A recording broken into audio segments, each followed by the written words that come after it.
a planning board meeting for the city of New Brunswick for November the 18th, 2014. Roll call. Larry Barber. Yes. Kevin Jones. Betsy Garlotti. Dave Fitzhenry. Joe Catanese. Here. Jeff Crum. Here. Carly Neubauer. Here. Josefa Rojas. Here. Andy Kaplan. Linda Hunter. Here. Suzanne Ludwig. Here. Public announcement, Open Public Meeting Act. Please be advised that those requirements of the Open Public Meetings Act have been complied with and satisfied, and that the annual notice will give sufficient notice of the time, place, and conduct of all public meetings of the Planning Board of the City of New Brunswick has been filed with the City Clerk and placed on the appropriate bulletin board in the lobby of City Hall, 78 Byers Street, New Brunswick, New Jersey, and has been transmitted to the official newspapers of the City of New Brunswick, namely the Home News Tribune and the Star Ledger. Please stand for a salute to the flag. I pledge allegiance to the flag of the United States of America and to the republic for which it stands, one nation, under God, indivisible, with liberty and justice for all.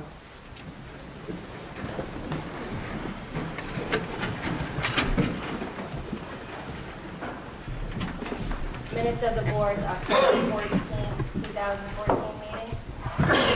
Madam Chair, members received copies of the minutes in their packets. There was one change I wanted to note on the last page. The next to last sentence, the word required was missing.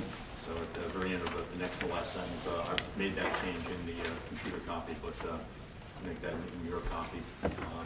Unless there are any other changes or additions, a motion to approve would be in order. Motion to approve correction notice. Second. All in favor?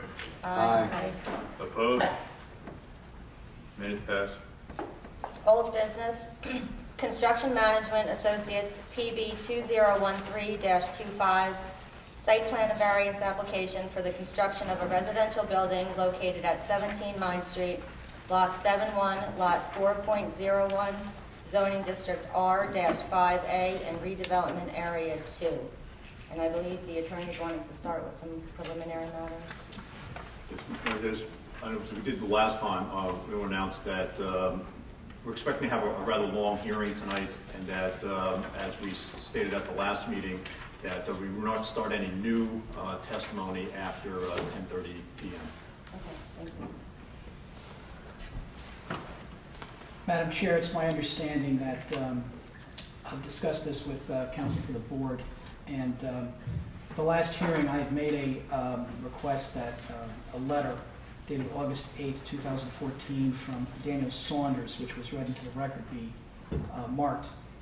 It was denied at that time. My understanding is that I'd like to re-up that motion, that it be accepted.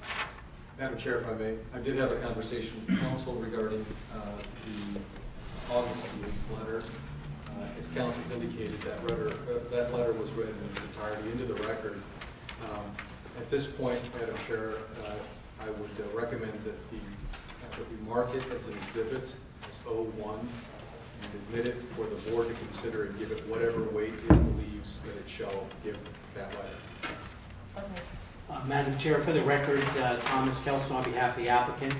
I've had an opportunity to review this with both counsel, and we have no objection to it, for what it's worth, being admitted to the record. It was already read into the record, so we have no problem with it. Okay, thank you.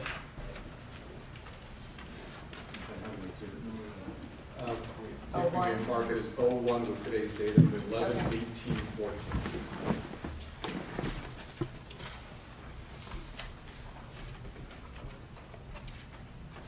Excuse me, I noticed that you've got microphones. Is the system on? Yes, yes, it's on. Yes. Well, would you please use your microphones? David, I've got it right up to my mouth. Thank you. Are there any other preliminary matters? Yes, Madam Chair. Yes. We, as the applicant, have completed our testimony from our witnesses. We have one additional document that we wish to put into the record, and it is a correspondence from the state of New Jersey Department of Community Affairs dated May 27, 2014, from John Orlego from the Site Improvement Advisory Board relative to the RSIS standards. I provided copies of that to council for his review, and what I would like to do is read it into record just as council has done with the letter that he received from Historic Preservation. And if I may, this letter is addressed to Glenn Patterson, the Director of New Brunswick Department of Planning and Community and Economic Development. It reads, Dear Mr. Patterson, on behalf of the Site Improvement Advisory Board, SIAB, I write to let you know that we have received a packet from your Office of Zoning Board Resolutions approving exceptions for more than 24 residential developments. Thank you, however, it's not necessary to submit all zoning board exceptions. Notice the SIAB, which is the Site Improvement Advisory Board, is required for variations to the Residential Site Improvement Standards, RSIS. And as you know, we are seeking a variance from the parking RSIS standards, which is our only variance. A copy of the zoning board resolution is sufficient notice if it clearly identifies the requirement of the site improvement standards for which the development varies and the reason for the exception. And that's from New Jersey Administrative Code, Section 5:21-3.1D. Says that, and this is of relevance, only one of the resolutions had a variation to the RSIS. It dealt with the number of parking spaces. Application number Z-2010-007 approved fewer parking spaces for an 82-unit development than required by Table 4.4 of the RSIS. The reason was proximity to other transportation options. The Site Improvement Advisory Board intends for local reviewers to have a great deal of flexibility over parking. New Jersey Administrative Code, Section 5:21-4.14C specifies, and he quotes, alternative standards to those shown in Table 4.4 shall be accepted if the applicant demonstrates these standards better reflect local conditions. Factors affecting minimum number of parking spaces include household characteristics, availability of mass transit, urban versus suburban location, and available off-site parking resources. Notice is unnecessary because the rule is written to allow reviewers to allow exceptions.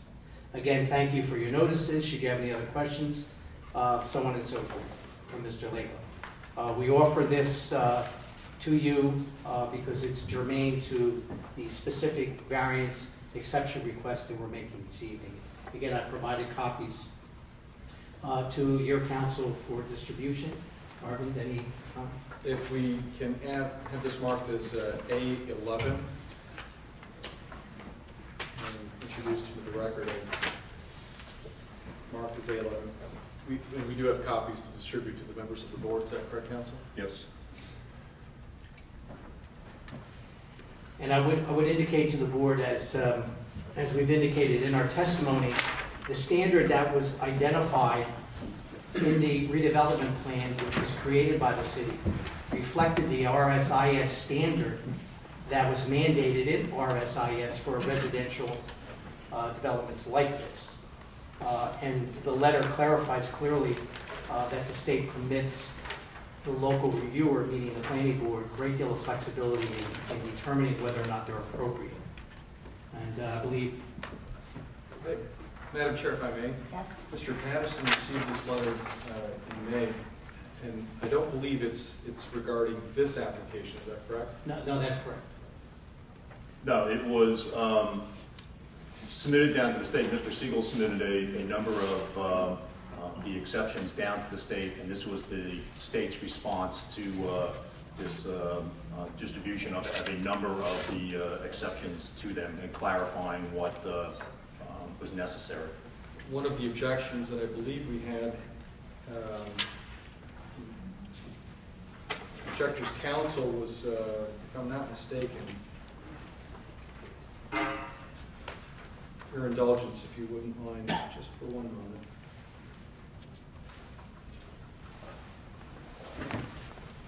As is that we were seeking a variance for parking from the RSIS standards, which required 96 parking spaces. And I believe Mr. Patterson had briefed the board members about that issue, the RSIS at the last hearing date. Is that correct? I can't recall exactly whether there was I know we discussed the issue. If the board wishes to inquire of Mr. Patterson if there was in fact an explanation for the RSIS standards for parking here. Well, the RSIS standards are a statewide standard.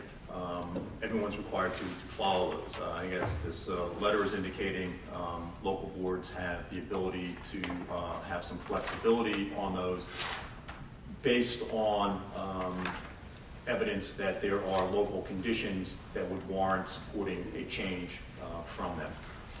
So I think that was what we were getting at the last meeting, that there are standards, we're required to use those as the base, and but that there is flexibility, but there has to be justifications to support that flexibility. And that completes our presentation. I don't believe there was any other outstanding issues for us. Are there any other preliminary matters on your part? None for me, Madam Chair. Now we'd like to move to, excuse me? Move it towards you. Now we'd like to move to the public portion of the hearing. Any people within 200 feet of the applicant, please step forward. Yes, I'd like to object to that.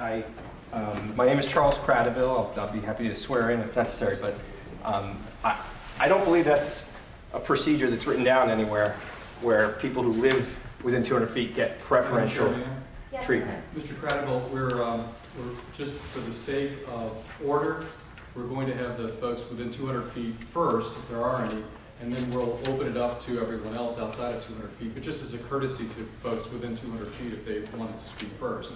Mr. Roth, also, there is a case on it, I think I cited for you there. Yes. DeMarcia, I think it is, versus Jebrook LLC, where the court said there is support for doing it in that fashion to allow persons who are within 200 feet of the applicant's property to testify first, then giving opportunity for persons outside of the 200 feet limit the opportunity. No one loses their opportunity, but that, as the court, I believe, said in this case, the way the statute is set up with persons within 200 feet getting notice, that the legislature thought that persons who are in close proximity to the property might have a greater standard of interest. So, to be clear, is it people who live within 200 feet or people who own property within 200 feet who get to speak first? People that own property within 200 feet. Okay, well then my objection stands. It's discrimination against renters. It's discrimination against people who happen to not be within 200 feet of the project. If it's not written down in the city's ordinances or the city's rules for holding these meetings, can I ask, has it ever been done before at a New Brunswick Planning Board meeting? Has that? I don't think we've had 8 meetings, as Mr. Cradaville cited in his article the other day, for an application. This is just that to wasn't my maintain question. order. Everybody does have the right to speak. The point of the answer was, this is a rather unique circumstance for the New Brunswick Planning Board. We haven't had a meeting of this great detail and length in my memory. We're trying to just make it proceed orderly. No one is looking to take away the right of anyone to comment, just looking to do it in an orderly procedure. Well, I continue to lodge my objection. It's not right for people who live within 200 feet or people who own property within 200 feet to be forced to go first. And it's not fair to people who came out here who do not own property within 200 feet to be forced to go at the end. It's not fair. Mr. Cradaville, if I may. Folks within 200 feet are just given the courtesy of being able to go first. They don't have to go first if they don't want to. They can certainly come in afterwards. We're not restricting it based on address. And Mr.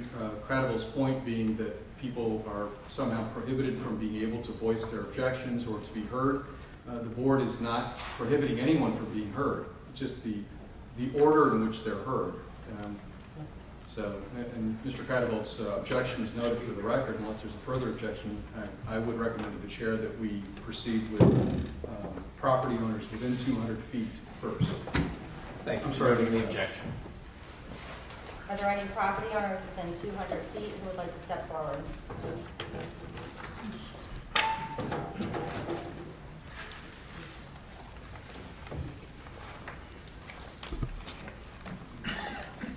Step over to the microphone. Excuse me for being slow. I have a broken shoulder and I'm being very cautious about using it.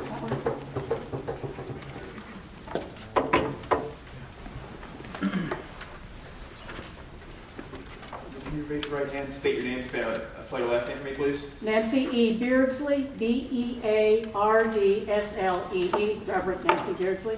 And do you swear to hold true to this matter? I do. Thank you. Address 35 Mine Street. Thank you. I am a property owner within 200 feet. My name is on the deed, obviously. I have a number of concerns.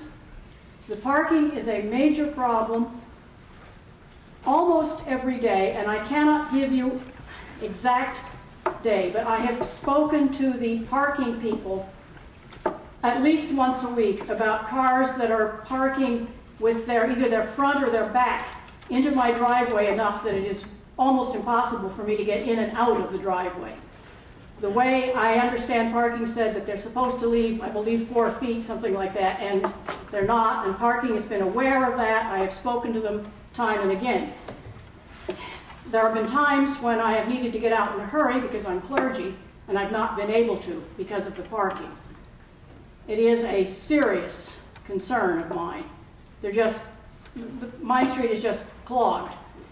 I have had difficulty getting out of my driveway and getting onto either College or Easton Avenue because of traffic in both directions.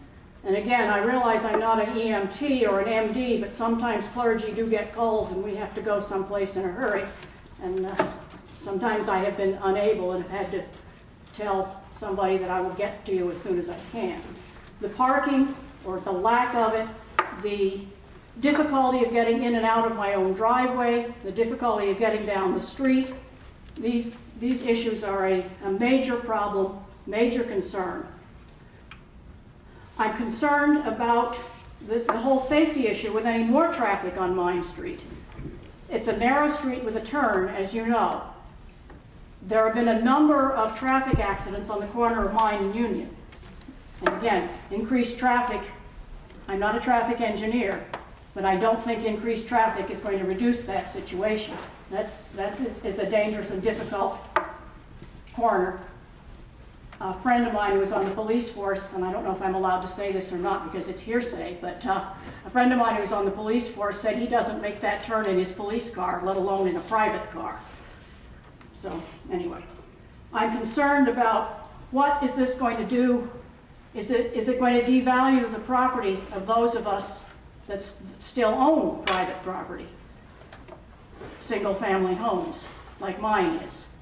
This is my retirement home when I retire in a few years. I need it. I have no other place to go. And that if it's going to lose value, that's a concern to me. I'm concerned about what kind of vibration will there be from the heavy equipment if they do construction.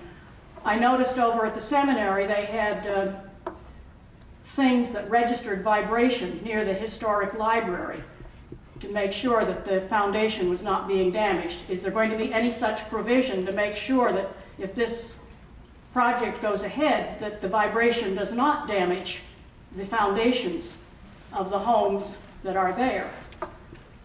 I believe it was stated last time that the applicant is going to improve the water and the sewer lines. Is that going to have any effect on those of us that are above that improvement?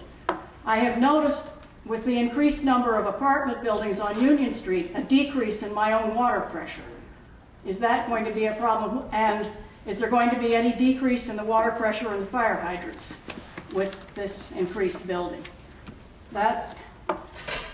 I believe it was stated that there would be underground retention basins so that the runoff would not all go off all at once. And again, I'm not an engineer, I don't totally understand. But how fast will this water percolate out of those basins and where will it go? Does anyone really know what's under the ground in that area? I can testify that a block away, a pit opened up under my feet unexpectedly, a cistern. That was on Bishop Place. I walked out the front door and ended up 6 feet down in a brick cistern. Has any kind of ground penetrating radar or any kind of study been done to see what is under the ground in that area? What about, I said the water pressure, the concerns, the building, traffic, parking. I'm just concerned about the quality of life with the increased number of cars. I realized that there was a grocery store within reasonable distance. It's not there now. These are not going to be, my understanding, these are not going to be dormitories. These will be apartments with kitchens, and people will need to get their food from the nearest grocery store there. Can we be assured that they will be using public transportation to bring that food in and not their own cars? And has there been any evidence of any kind of colonial artifact or any kind of archaeological study in the area? You know, I'm curious as to whether there is any, what's been found, if anything. My primary concern is the parking and the lack of it and the difficulty of maneuvering around Main Street. Thank you. Thank you.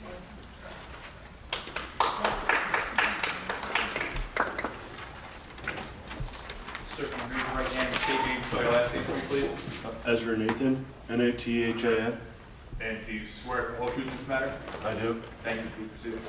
I live on Main Street, and quite honestly, I couldn't see a better thing to happen to it than this apartment complex. As we have it right now, it's a derelict lot. It makes the street look bad. It attracts crime. It's not well lit.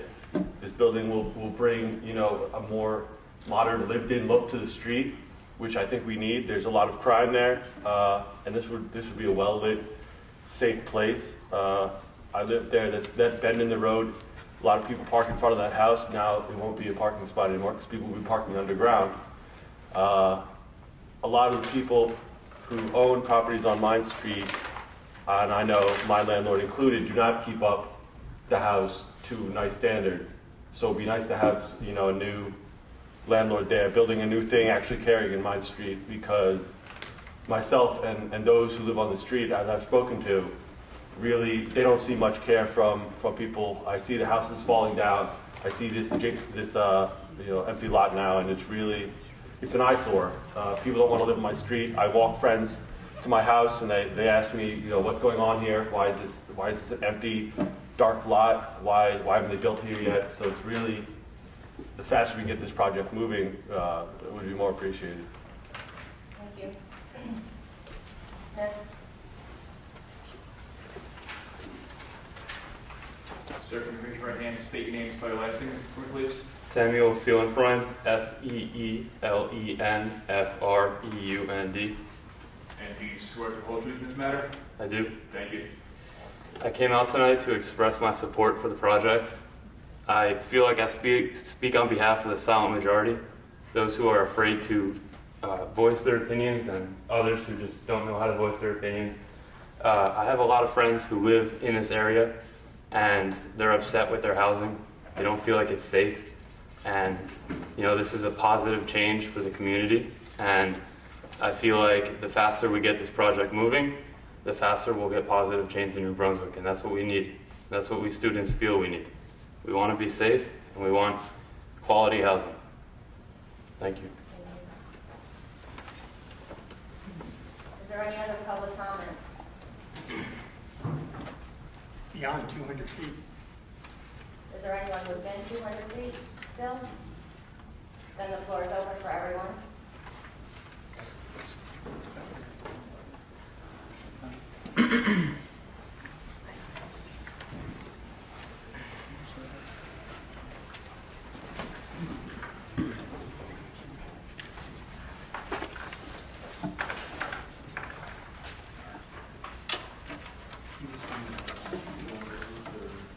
state his name for the record. He is under oath. You were sworn in last time, sir. Right, right. State your name for the record. My name is Kevin O'Neill. That's O-N-E-I-L-L. Pardon me.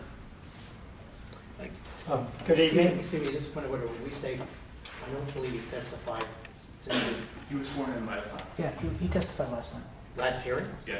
No, actually, The procedural No. portion. I don't know if it was testimony, he expressed a procedural objection in the beginning of the meeting.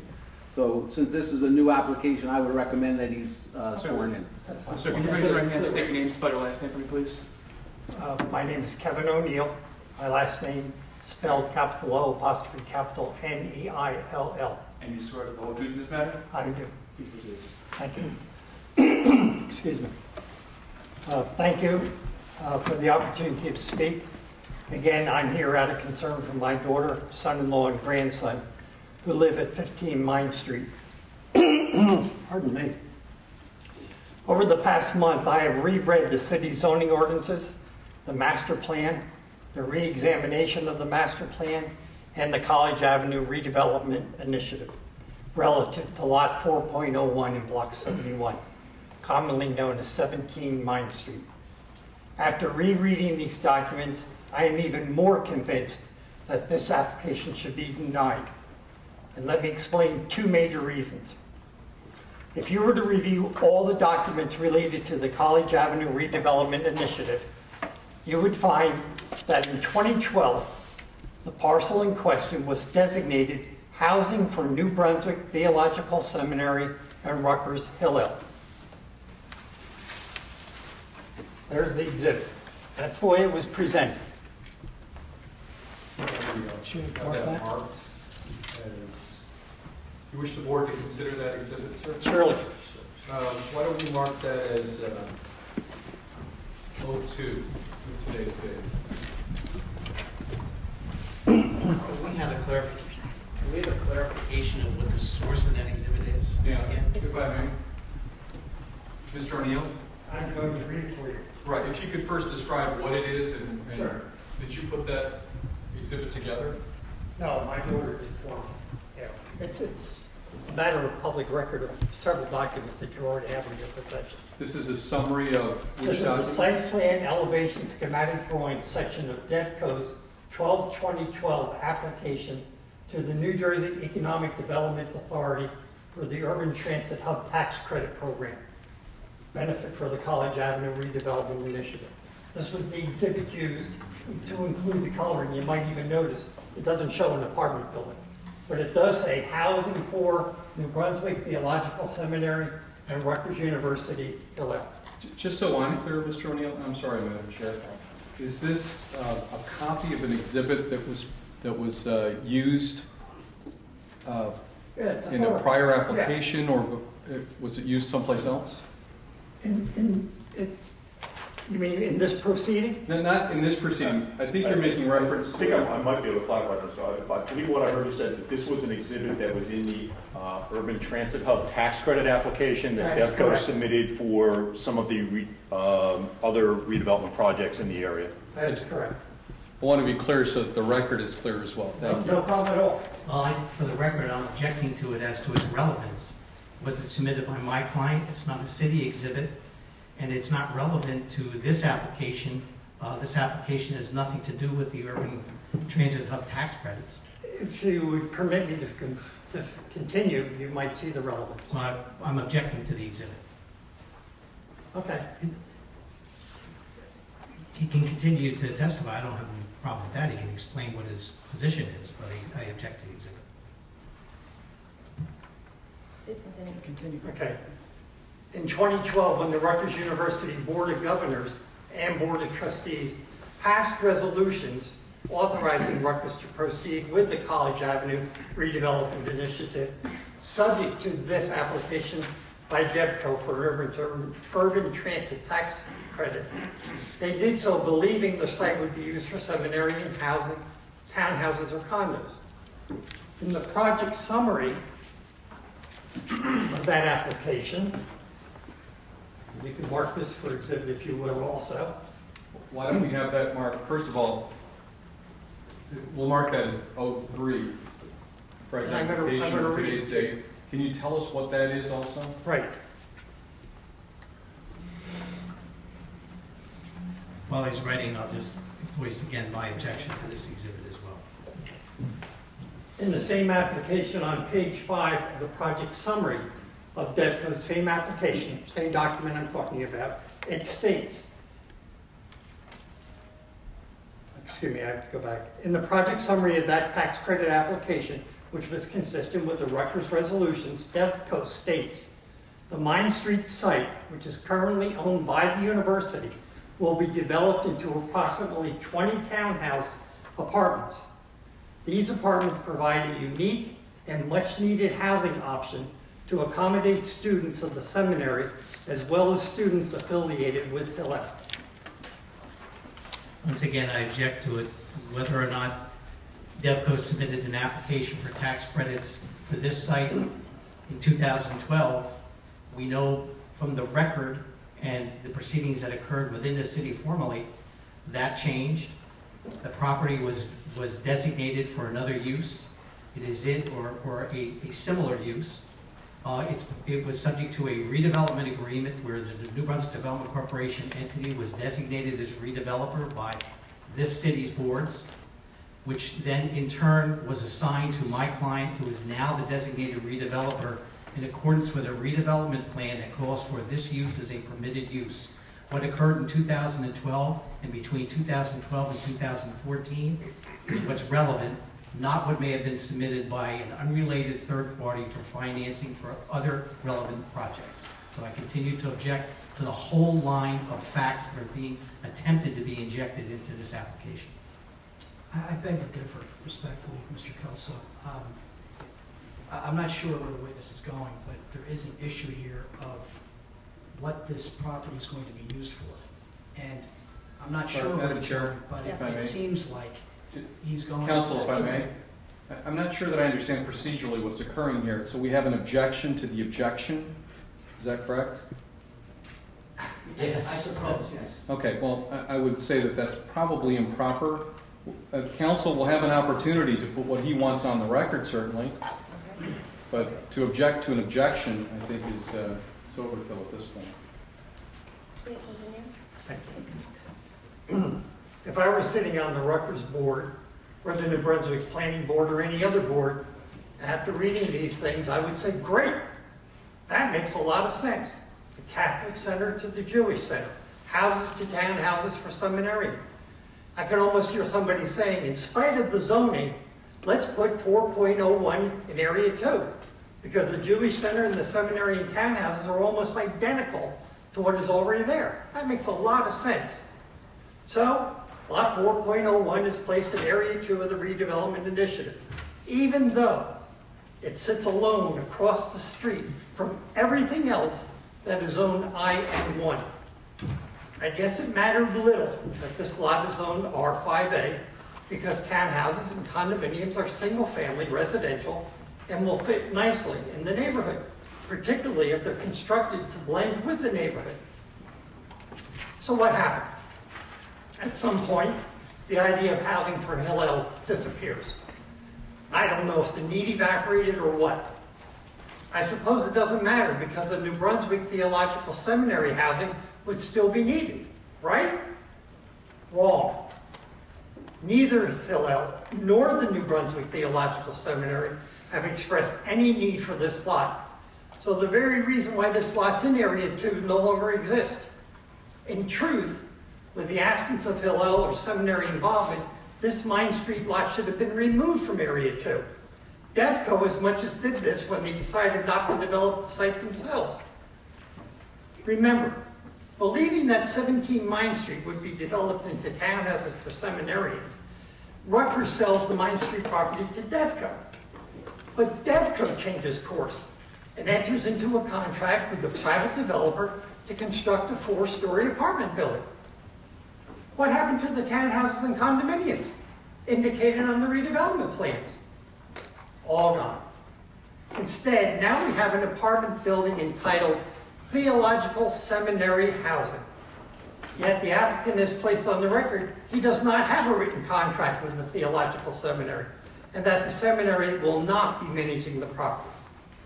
In the October 14, 2014 issue of New Brunswick Today, DevCo's president, Chris Palladino, confirms that the seminary has no on-campus housing and that the seminary already has 5 apartments in the view.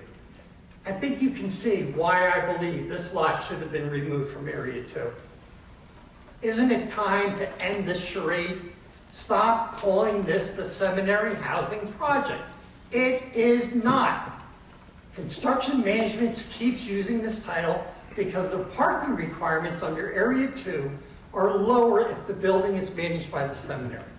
Without seminary management, the number of required parking spaces is 96, not the 52 the applicant would have you believe, and certainly not the 43 the applicant would like you to grant.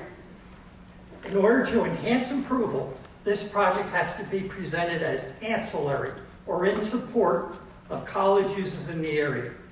To this end, it is imperative that the project still be represented as seminary and housing, using phrases like ongoing discussions with the seminary. That's not happening. Who cares that this lot was supposed to have townhouses or condos for seminary and students? Who cares that the seminary or Hillel are not interested? Who cares that this building is totally out of character for the neighborhood? I'll tell you who cares. The neighbors who are negatively impacted. And possibly the New Jersey Economic Development Agency who awarded the $33 million in tax credits. I won't go so far as to say this application is a sleight of hand, but I am hard-pressed to tell you that this proposal makes any sense or comes anywhere near the original intent for this parcel in the redevelopment plan. If I were in your shoes, I would deny the application and tell Construction Management to come back with plans for seminary and townhouses. And that's not all. In order to construct a 52-unit apartment building on this site, the applicant must come up with a minimum of 96 parking spaces. I know Mr. Olivo believes 96 is unnecessary, and if I were hired by the applicant to argue against the application, then I would say the same things. He says that exceptional circumstances will show the need for only 43. I guess Mr. Olivo forgets that those exceptional circumstances were used to reduce the RSIS requirements of 96 to 52, if in the redevelopment plan, and if managed by the New Brunswick Theological Seminary. Further, Mr. Olivo says you shouldn't require more than 43 spaces because some of these spaces would go unused during the day while residents are at work. That's just silly. That's akin to saying a supermarket doesn't need all its parking because fewer people are there at 4 a.m., and that would be a waste of structured parking. By the way, of the 43 proposed spaces, 2 are designated for the ADA, and we're told one's going to be for enterprise, only leaving 40 for the residents and their guests. And how many additional on-street parking spaces are being eliminated? Don't forget, forfeiting parking permits does not guarantee that tenants and guests won't park on the street. I bet the required 96 spaces will barely meet the needs of the tenants and their guests. Wouldn't it make sense to simply return the project to the original plan of townhouses with their appropriate parking? So there you have it. There are 2 very strong arguments for denying this application. The first is the complete inappropriateness of an open market 4-story apartment building on a site that was supposed to be used for townhouses or condominiums for seminarians. The second is the parking requirements. You need to hold firm to the minimum requirement of 96 parking spaces. It would be unreasonable to reduce the on-site parking requirements to only 43. It just doesn't make sense. I believe Edmund Burke once said, in order for wrongdoing to prevail, all it takes is for good people to stand by and do nothing. You, members of this planning board, you are the good people in this scenario, and we trust that you will do what is correct. Thank you. Just again, for the record, I'm not objecting to Mr. Neal's opinion on many things, and I understand he has a right to that. I just want to make the point once again that I object to the relevance of any of his testimony related to an application any exhibits that had to do with someone else's application to some other place for finance.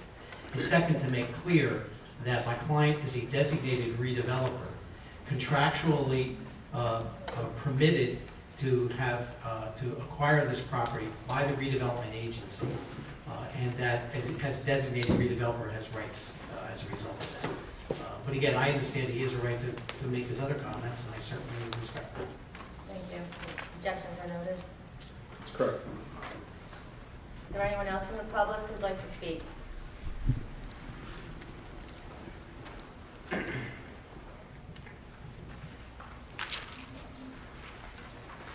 Sir, can you raise your right hand, state your name, spell your last name for me, please? Anthony Larabina, Larobina. And do you swear to tell the whole truth in this matter, sir? Yes, I do. Please proceed. Thank you.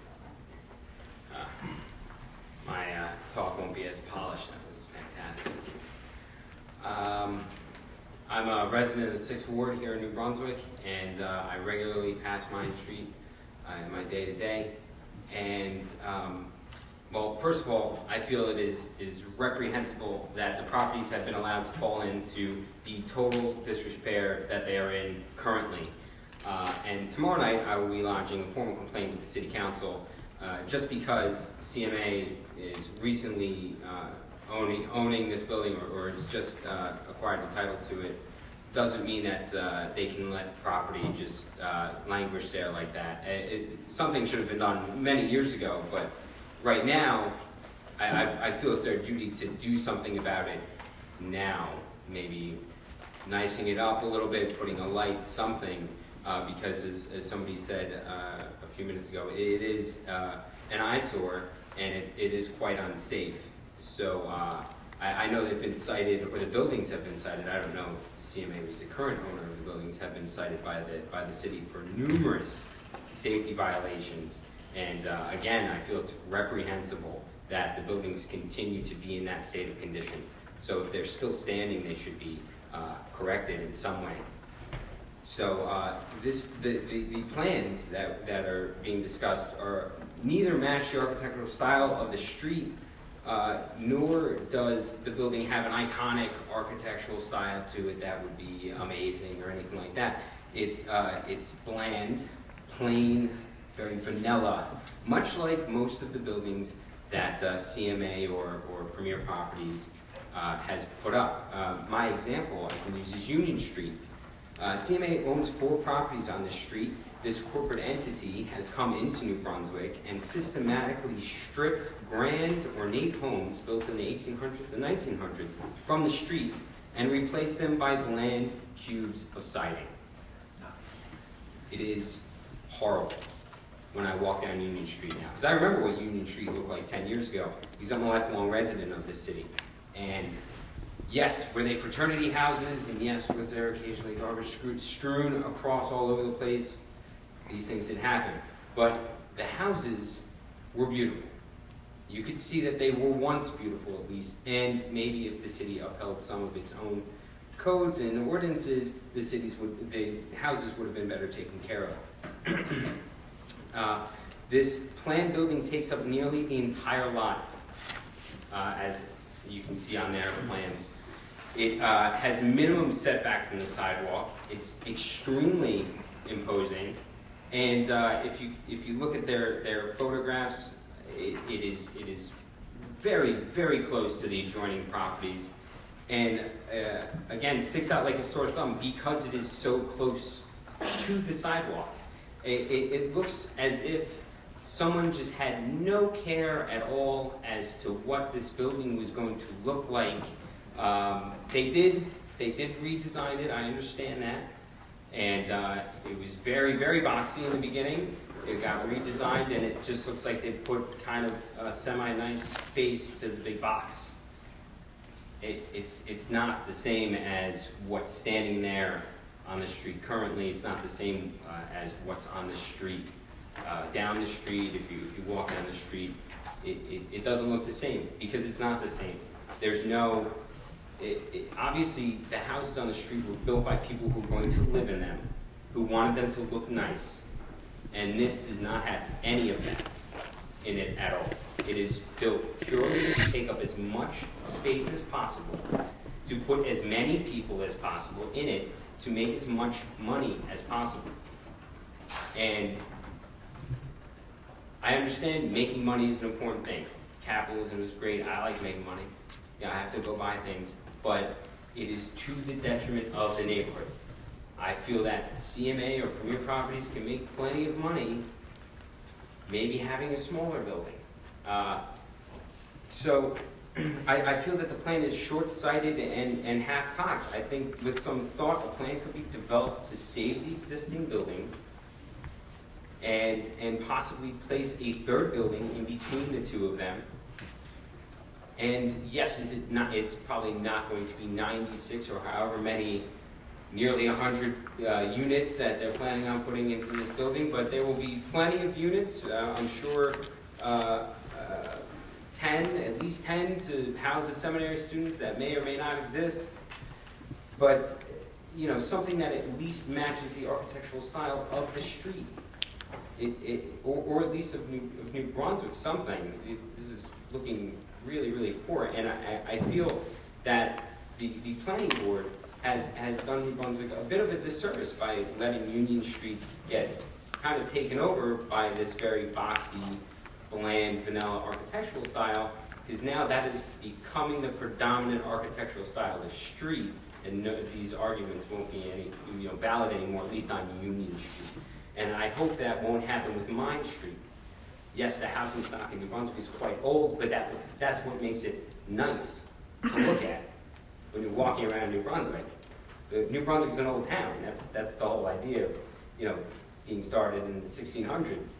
We have old things. They look nice. We should keep them around for a little while.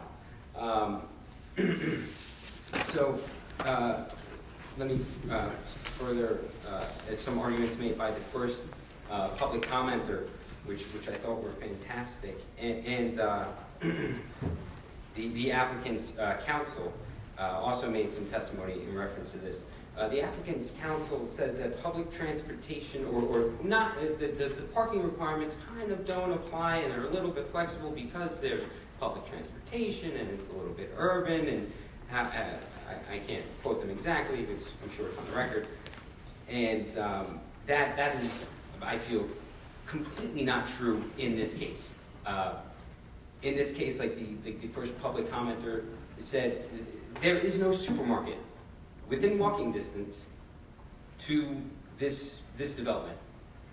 Whoever lives there will need a car to go get food if they would like to eat.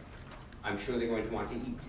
So the amount of traffic on this street is going to be ridiculous. And the parking problem is going to get far, far worse. Much, much worse if they don't provide the 96 required parking spaces.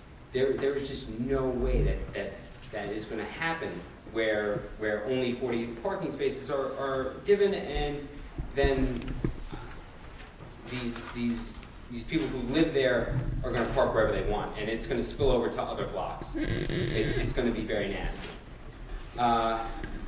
There is no comprehensive public transportation system in New Brunswick anyway for these people to get around, to find a grocery store.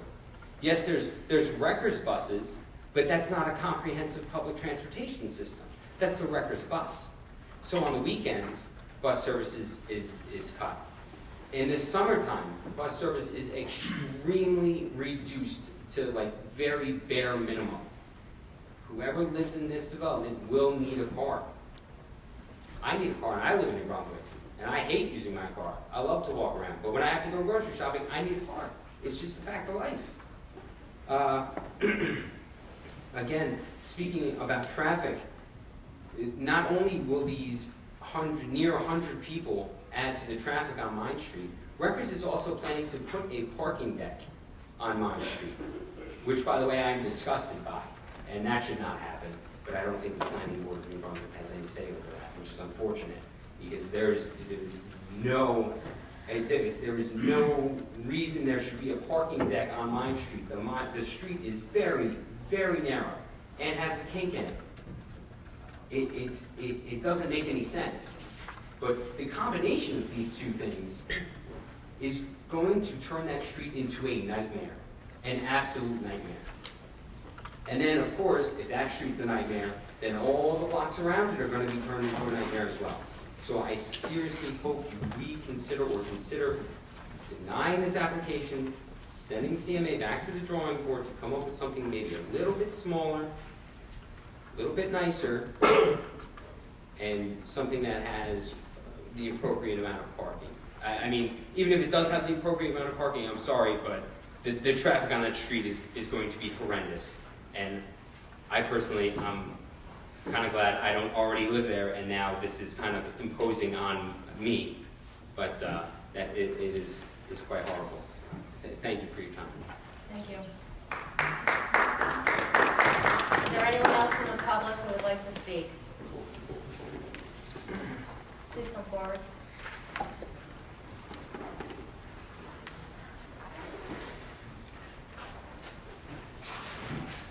Sir, can you raise your right hand and state your name and spell your last name for me, please?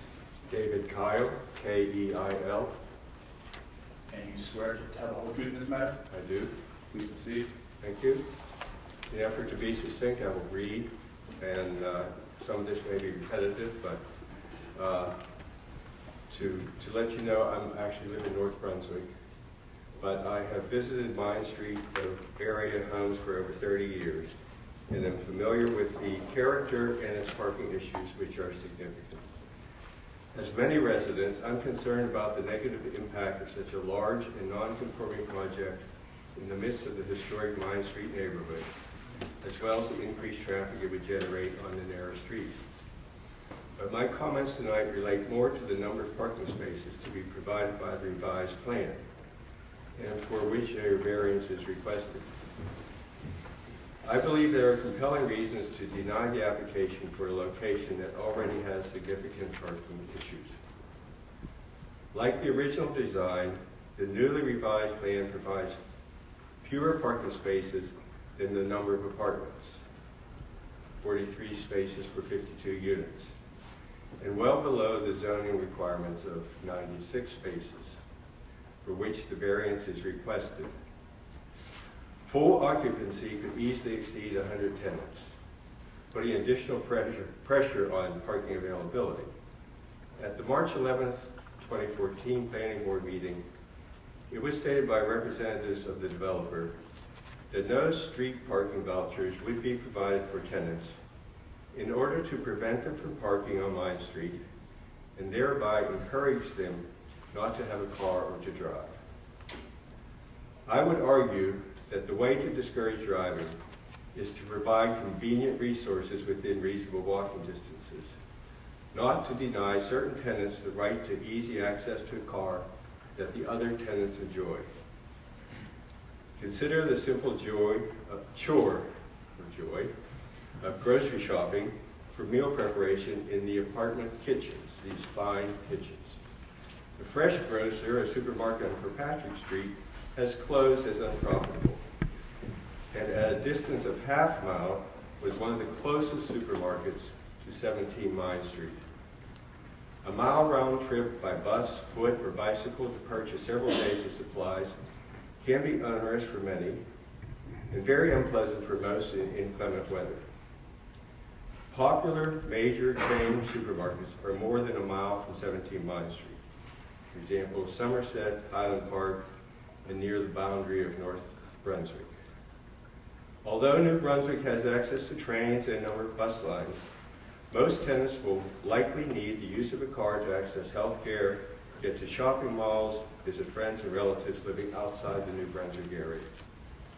Thus, there are many additional activities for which driving is appropriate, but the example of grocery shopping alone will generate a significant impetus for tenants to make a car available for shopping and delivery to their apartment.